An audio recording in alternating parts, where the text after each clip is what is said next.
gibed gi paro machalo nade mopogore gi commissioners mokalo mano tele kod Wafula Chebukati. Kamano Mr. Clovers. An gima dagomb ni commissioners manyien mabiro dibed kodo.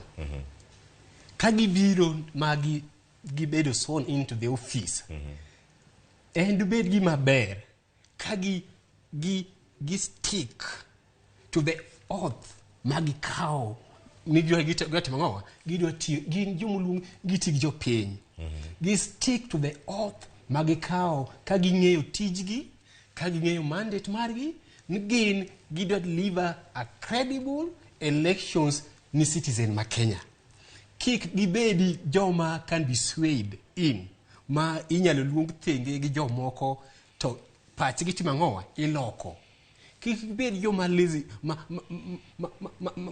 chiko itigi ni weche ma onge ma onge tiende manyalo miyo compromise tijgi. To gi stick to the oath of the office magikaw ka ging'eyo ni oyergi mondo gita yiero, to yiero ni en mar jopiny.